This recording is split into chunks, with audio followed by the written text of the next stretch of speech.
بسم اللہ الرحمن الرحیم۔ السلام علیکم ورحمۃ اللہ وبرکاتہ۔ قرآن اور یقین کا سفر میں ایک دفعہ پھر خوش آمدید۔ قصص الانبیاء سے نبی پاک صلی اللہ علیہ وآلہ وسلم کی زندگی جو ہم ڈسکس کر رہے تھے، جہاں سے میں نے پچھلی ویڈیو میں پارٹ 3 ختم کیا ہے، وہیں سے آگے ہم جاری رکھیں گے کہ جہاں آپ صلی اللہ علیہ وآلہ وسلم نے اللہ سے دعا کی کہ اللہ میری مدد فرما، اگر تو نے ان چند نفوس کی مدد نہ کی تو تیرے نام لیوا قیامت تک کوئی نہ ہوگا، جس پہ ارشاد ربانی ہوا کہ فوج کو شکست دی جائے گی اور وہ پشت پھیر دیں گے۔ مشرکین اپنی تعداد کے بلبوتے پر نازا تھے، لیکن سرور عالم اللہ کو پکار رہے تھے۔ اس لڑائی میں ابو جہل سمیت بڑے بڑے امراء مارے گئے اور کفار مکہ کی کمر ٹوٹ گئی۔ بدر کی خبر مکہ پہنچی تو گھر گھر ماتم برپا ہو گیا اور تمام قریش مکہ انتقام کی آگ میں جلنے لگے۔ اسی سال حضور نبی کریم صلی اللہ علیہ وآلہ وسلم نے اپنی پیاری بیٹی حضرت فاطمہ رضی اللہ تعالیٰ عنہا کی شادی حضرت علی سے کر دی، اور اسی سال روزے فرض ہوئے اور صدقہ فطر کا حکم ہوا۔ پھر عید کی نماز باجماعت ادا فرمائی۔ اس سے پہلے عید کی نماز باجماعت نہیں ہوتی تھی۔ بدر کی شکست اور مارے جانے والوں کے ماتم کے بعد ایک بار پھر قریش مکہ انتقام لینے کے لیے مدینہ میں چڑھ دوڑے۔ حضور نبی کریم صلی اللہ علیہ وآلہ وسلم کے ساتھ 1000 جانثار تھے۔ کفار میدان میں آ گئے۔ حضور نبی کریم نے ایک دستہ کو ایک درہ پر کھڑا کر دیا کہ یہاں سے نہ آگے بڑھنا اور نہ پیچھے ہٹنا۔ لڑائی شروع ہو گئی۔ مسلمانوں کا پلہ بھاری تھا۔ کفار گھبرا کر پیچھے ہٹے اور بھاگ کھڑے ہوئے۔ میدان کا حال دیکھ کر درے میں کھڑے ہوئے تیر انداز مال غنیمت سمیٹنے کے لیے اپنی جگہ سے ہٹ گئے۔ خالد بن ولید جو اس وقت مسلمان نہیں ہوئے تھے، انہوں نے بھاگتے بھاگتے پیچھے مڑ کر دیکھا تو درہ خالی تھا۔ انہوں نے واپس آ کر مسلمانوں پر حملہ کر دیا۔ مسلمان بدحواس ہو گئے۔ لڑائی اتنی شدید تھی کہ مسلمانوں اور کفار میں تمیز ہی نہ رہی۔ بہت سے مسلمان شہید ہو گئے۔ اسی اثناء میں کفار نے حضور صلی اللہ علیہ وآلہ وسلم پر بڑا شدید حملہ کیا۔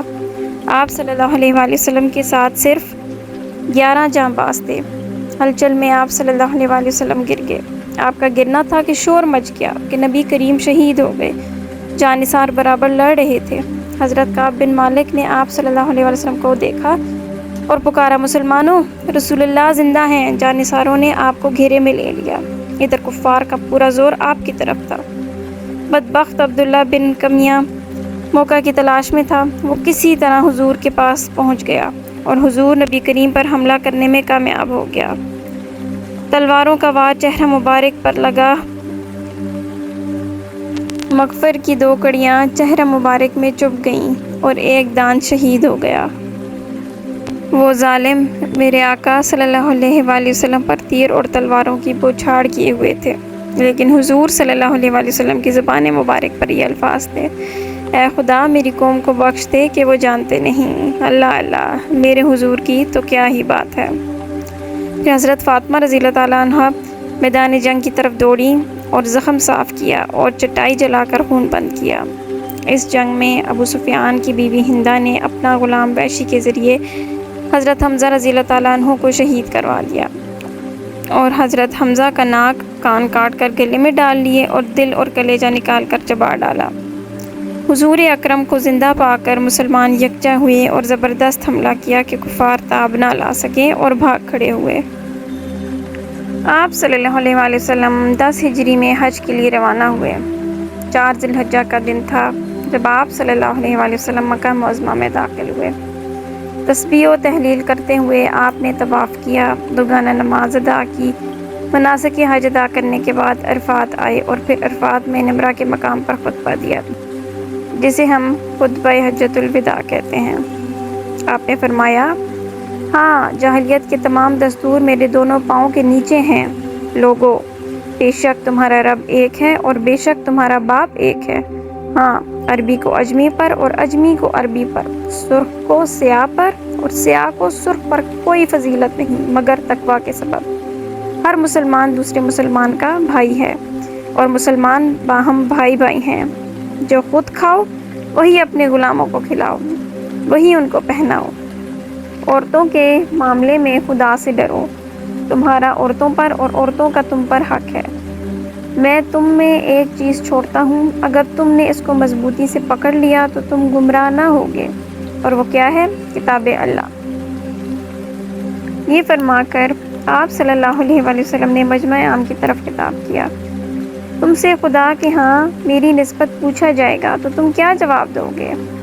صحابہ نے عرض کی، آپ صلی اللہ علیہ وآلہ وسلم نے خدا کا پیغام پہنچا دیا اور اپنا فرض ادا کر دیا۔ پھر آپ نے آسمان کی طرف انگلی اٹھائی اور 3 بار فرمایا، اے اللہ تو گواہ رہنا۔ عین اسی وقت آیت کریمہ نازل ہوئی، جس کا ترجمہ یوں ہے، آج میں نے تمہارے لیے تمہارے دین کو مکمل کر دیا اور تمہارے لیے مذہب اسلام کو منتخب کر لیا۔ خطبہ سے فارغ ہونے کے بعد آپ قبلہ روح ہو کر دعا میں مصروف رہے۔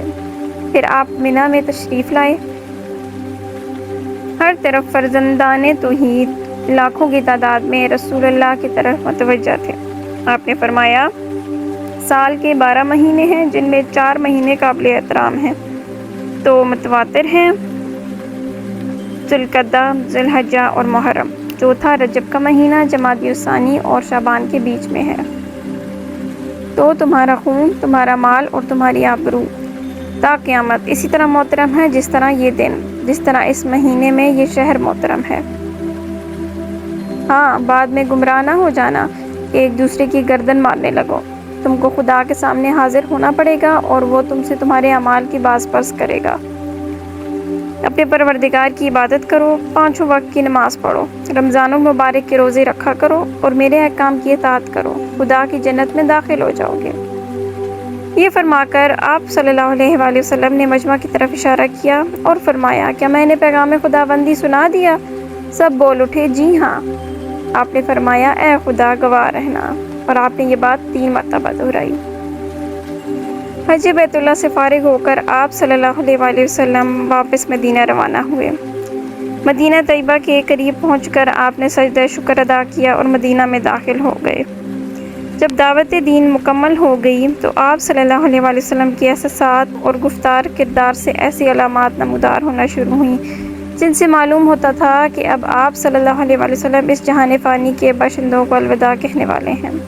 مثلاً کیسے کہ آپ نے رمضان میں 20 دن اعتکاف فرمایا، جبکہ ہمیشہ صرف 10 دن اعتکاف فرمایا کرتے تھے۔ پھر جبرائیل نے آپ کو اس سال 2 مرتبہ قرآن کا دور کرایا، جبکہ ہر سال 1 ہی مرتبہ دور کرایا کرتے تھے۔ آپ نے حجۃ الوداع میں فرمایا، مجھے معلوم نہیں، شاید میں اس سال کے بعد اپنے اس مقام پر تم لوگوں سے کبھی نہ مل سکوں۔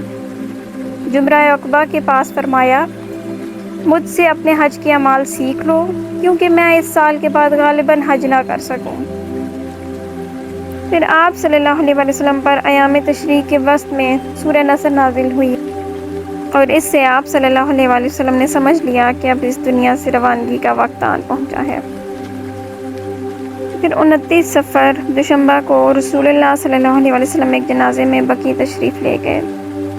واپسی پر راستے میں درد سر شروع ہو گیا اور حرارت اتنی تیز ہو گئی کہ سر پر بندھی ہوئی پٹی کے اوپر سے محسوس کی جانے لگی۔ یہ آپ صلی اللہ علیہ وآلہ وسلم کے مرض الموت کا آغاز تھا۔ آپ نے اسی حالت مرض میں 11 دن نماز پڑھائی۔ مرض کی کل مدت 13 یا 14 دن تھی۔ وفات سے 1 دن پہلے بروز اتوار نبی کریم صلی اللہ علیہ وآلہ وسلم نے اپنے تمام غلاموں کو آزاد فرما دیا۔ پاس میں 7 دینار تھے اور انہیں صدقہ کر دیا۔ حضرت انس رضی اللہ تعالیٰ عنہ کا بیان ہے کہ دوشنبہ کے روز مسلمان نماز فجر میں مصروف تھے اور حضرت ابو بکر رضی اللہ تعالیٰ عنہ امامت فرما رہے تھے کہ اچانک رسول اللہ صلی اللہ علیہ وآلہ وسلم نے حضرت عائشہ رضی اللہ تعالیٰ عنہ کے حجرے کا پردہ ہٹایا اور صحابہ کرام پر جو صفیں باندھے نماز میں مصروف تھے نظر ڈالی، پھر تبسم فرمایا۔